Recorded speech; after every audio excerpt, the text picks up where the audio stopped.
আসসালামু আলাইকুম।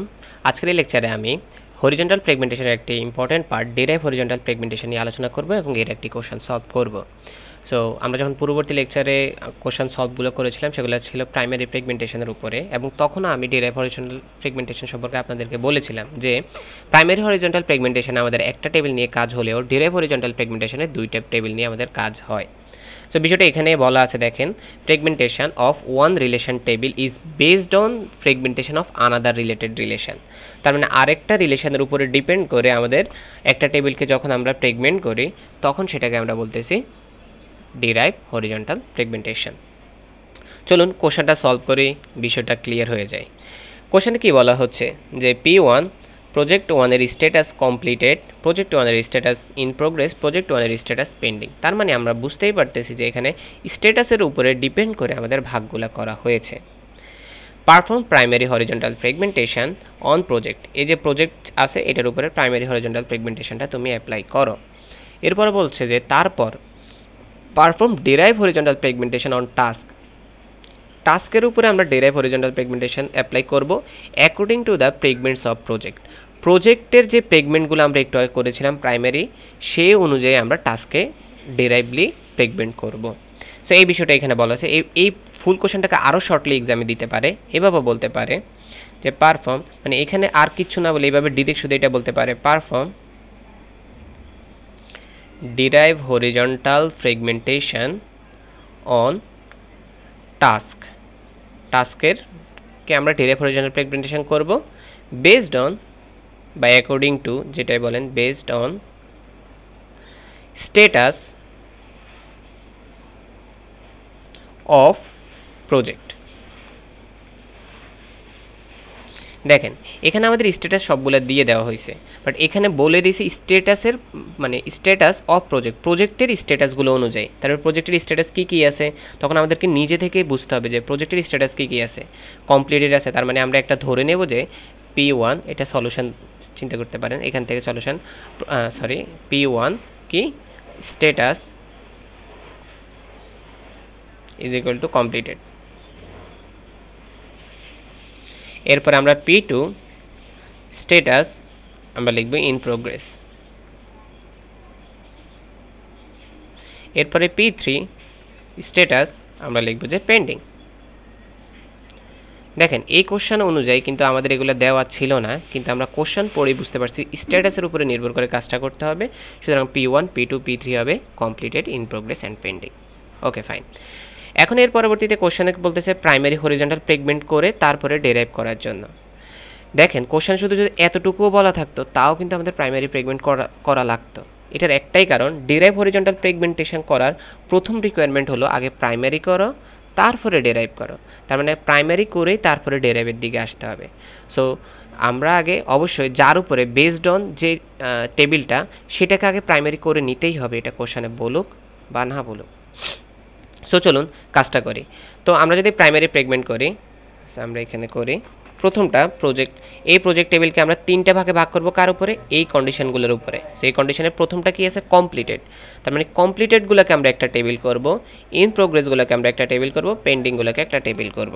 সো চলুন প্রথম টেবিলটা প্রোজ 1, টেবিলটা হবে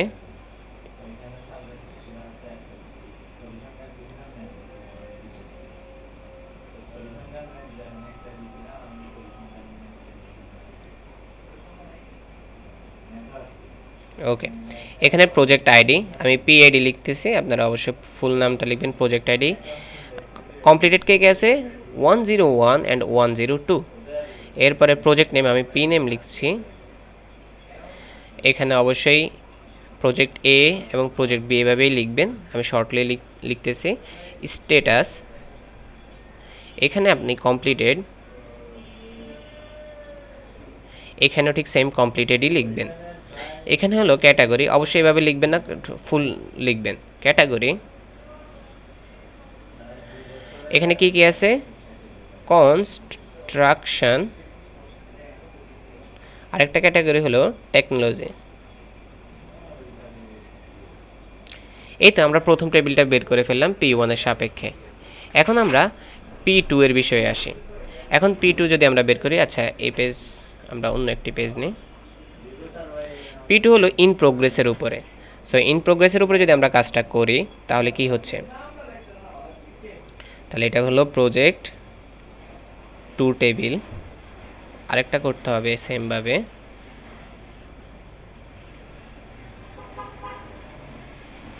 so project ID, project name, তারপর স্ট্যাটাস,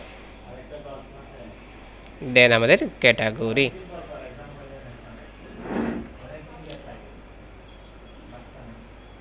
এখন যদি আমরা পিআইডি লিখি, ইন প্রোগ্রেসের আন্ডারে আছে কি 103 অ্যান্ড 104, আর প্রজেক্টের নেমে আছে আমাদের CRD। আপনারা ফুল নামটা লিখবেন, ইন প্রোগ্রেস, এটাও ইন প্রোগ্রেস ফুল নাম লিখে নেবেন। ক্যাটাগরিতে আছে মার্কেটিং, দেন আছে আমাদের ডেভেলপমেন্ট।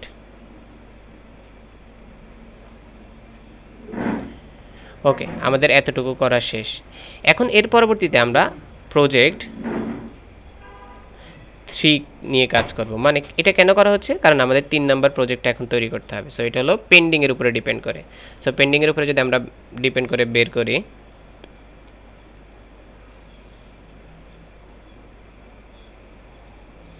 প্রথমে প্রজেক্ট আইডি, দেন আমাদের প্রজেক্ট নেম,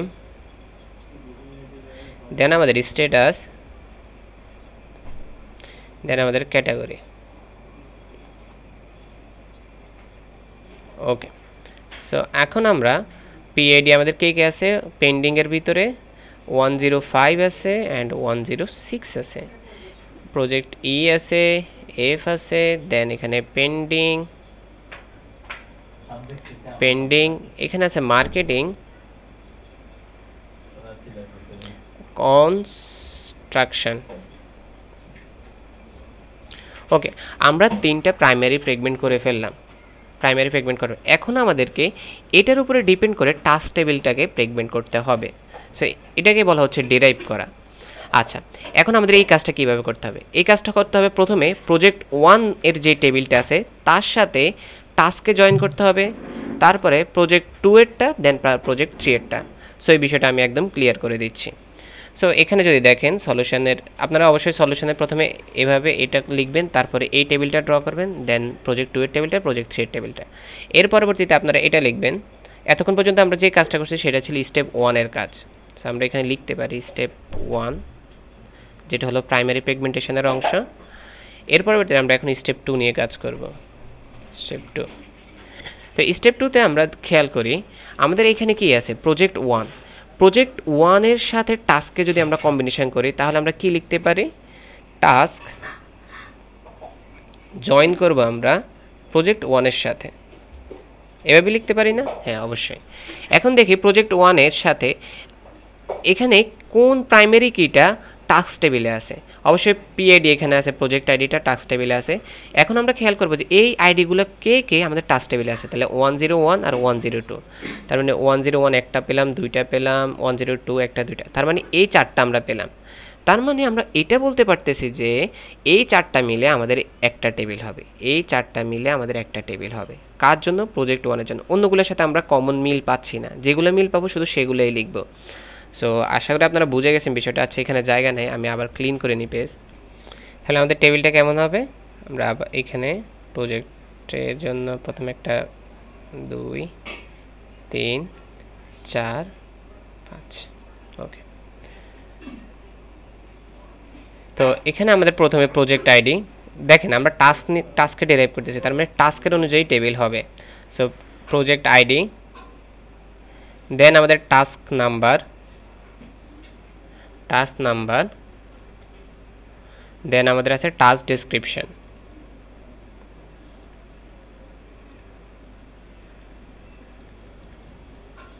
ওকে, তো আমাদের সম্পূর্ণ টেবিলটা ড্র করা শেষ। এখন আমরা শুধু আমাদের ভ্যালুগুলো লিখে ফেলবো, টাপলগুলো 101 101 102 102 অ্যাকর্ডিং টু এগুলো অনুযায়ী 1 2 1 2। দেন এখানে ডিজাইন, আপনারা আই থিঙ্ক বুঝতে পারছেন যে কি লিখতে হবে, DSIGN, design initial layout,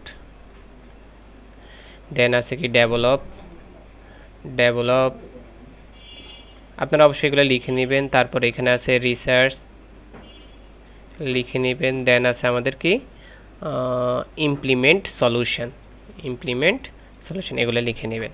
so আমাদের একটা হয়ে গেল স্টেপ 2 এর। এখন আমরা আরও একটা টেবিল ড্র করব, সেটা হবে কি প্রজেক্ট 2 অনুযায়ী। এটা ছিল প্রজেক্ট 1 অনুযায়ী, তো আমরা এখন লিখতে হবে টাস্ক জয়েন প্রজেক্ট 2 অনুযায়ী। এখন আপনারা একদম ক্লিয়ার হয়ে যাবেন। দেখেন, সো প্রজেক্ট 2 এর জন্য যদি আমরা কাজ করি, প্রজেক্ট 2 তে কে কে আছে? আইডি 103 আর 104 আছে।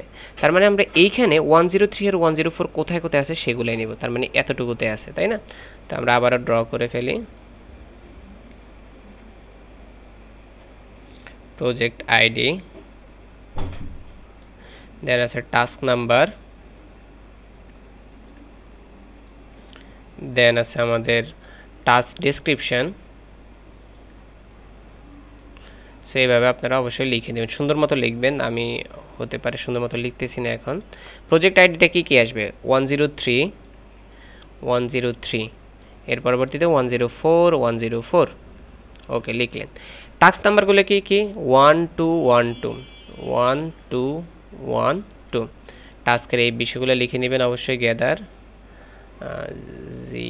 GATHER এভাবে করে লিখে নেবেন। তারপর আছে FIN, ফাইনালাইজ রিপোর্ট। তারপর আছে ক্রিয়েট, অবশ্যই এগুলো লিখে নেবেন। দেন আছে আপনাদের ডেভেলপ প্রোটোটাইপ, পুরোটা লিখে নেবেন। সো আমরা এখন দ্বিতীয় টেবিলটা পেয়ে গেলাম। সো আমি এখান দিয়ে তৃতীয় টেবিলটা দেখাই দিচ্ছি।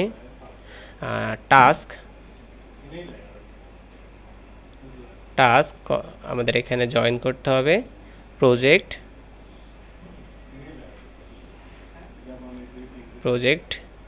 3 টেবিল এইটাকে। এখানে কি কি আছে কমন? 105, 10। এখানকার কোন কমন জিনিসটা এখানে আছে? 105। আচ্ছা, 106 এখানে নাই। যেটা নাই সেটা নিয়ে চিন্তা করার দরকার নেই। তার মানে এই দুইটা নিয়ে আমাদের একটা টেবিল হবে।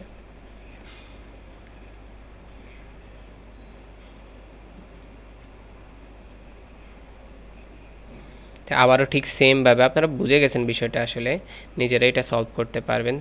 প্রোজ আইডি, টাস্ক নাম্বার, দেন টাস্ক